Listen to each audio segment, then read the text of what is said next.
Hi everyone, it's Don and I hope you're having a fantastic day. Well, the first cruise of the year to sail to Alaska just might be the last cruise to sail to Alaska.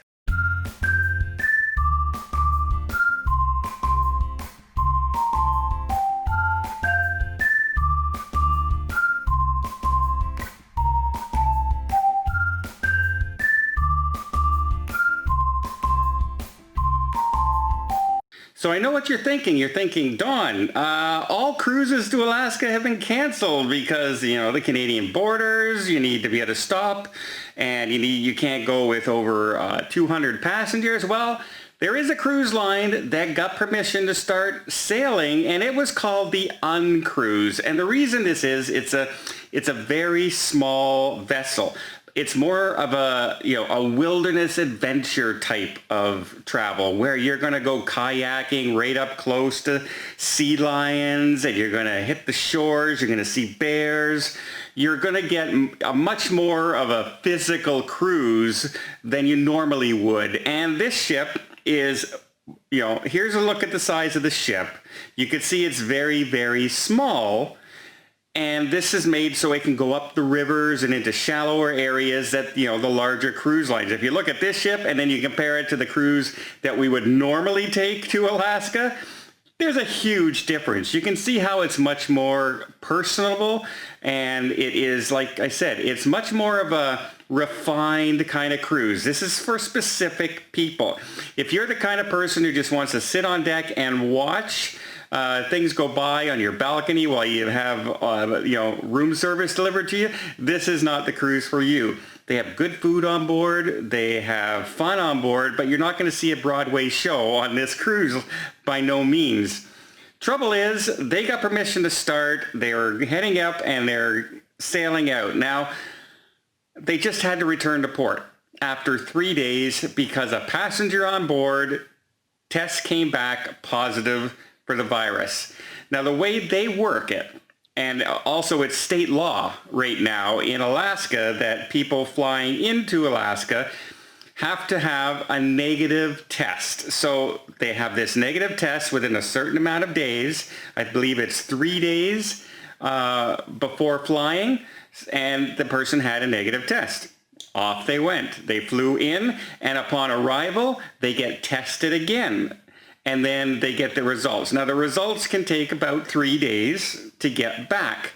So the people are supposed to quarantine ahead of time before getting on these ships. But this passenger flew in the day of the cruise, and of course, they got the results 3 days later, and lo and behold, they tested positive. So in the time that this person took his negative test, 3 days before flying in, and 3 days after getting on the cruise. So a total of 6 days, he went from negative to positive. They immediately shut down the cruise, headed back to port, and now people will be quarantined at a hotel in Juneau until they're all tested, and the crew is all tested as well. Basically, this cruise is now over, and you can't blame the passenger. The passenger had a negative test. They were doing what they could, but there seems to be here's the lack of procedures. You're supposed to have that test when you arrive and then get that test back before you get on the cruise ship. Not, here, I took a test and now I'm on the cruise ship. Once you're on the cruise ship and you get your result, it's too late. So why are the cruise lines allowing this? If you want to get on a cruise, you need to arrive, take your test, be in a hotel for a few days, and then you get on the ship once your result comes in. I don't know why they're just saying, okay, you take your test when you come. We'll see what the results hold once you're on the ship and we're underway, because all you do is you get people to turn around and the whole cruise is ruined, and now everyone's saying it's because of the cruise, it's because of the cruise. Sorry, this person had the virus before getting on the cruise, and they didn't have the virus when they were home. So it happened in their travels by, what's that word that they use for travel other than cruises that no one talks about with the airlines? or they just caught it at home. Somewhere in their normal circumstances, or flying in, or somebody at the airport in Juneau. This is where it happened. And so, because it didn't happen on the ship. So far, only the one person is tested positive. Everybody else has so far been negative. Their results have come back. So they're hoping that this didn't spread and this, but basically it gives another black eye to the cruise line industry because they allowed the person on the ship to begin with. People need to have that clearance 3 days. If you're smart, you have people fly into a hotel, they're quarantined in the hotel area, and then they get their test results, and then you get on the ship. That will stop anybody, passenger. What else can you do? You test when you come home, you test when you arrive, it's cleared, you get your test results the day you're getting on the ship, or the day before you get on the ship, you get on the ship. You've done basically all you can to prevent it from getting on board. But if you take a test and then you sail away and wait for the results, that's like what happened in Sydney with the Ruby Princess. They didn't test anybody before letting them off the ship, and lo and behold, it spread to 700 cases across the country. Wait for the results. Don't set sail. I don't know what's so hard and difficult to understand about that. If the passenger cannot make it in time 3 days or 4 days ahead of your cruise, then they can't go. It's as simple as that. You give them back their money, you say, nice try, maybe next time. You have to have that. You cannot do what just happened, because say goodbye to the rest of the cruises this year. Alaska is now going to talk about, well, what are we going to do? This just happened. Are they just going to allow you to change your procedures, or is that it? No more cruises this year. Are they going to come out with that in the next few days? Let's find out. Let's follow this one closely. I mean, I would love to take this kind of cruise. I need to get in a little better shape than I am right now. I'm one of those people with the COVID bodies after being stuck in the house for 4 months.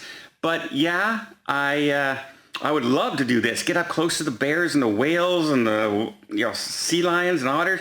That would be amazing. Amazing trip. A nice small vessel like that. That would be such a cool trip through the mountains in Alaska. That would be amazing. However, if you're not going to do the procedures properly, I'm not going. Not right now anyway. I have faith in everything, but you just proved to me your procedures are wrong. Just like Hurtigruten in Norway just proved that their procedures are wrong. I don't know. If only, I don't know what to say. What do you guys think?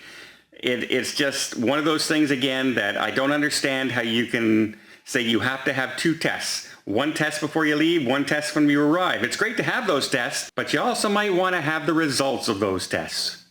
I think that's the key. That's the key of taking these tests. It's like the old Seinfeld episode when he's renting a car and they said, sorry, sir, we don't have your car here. He says, what do you mean? I made a reservation.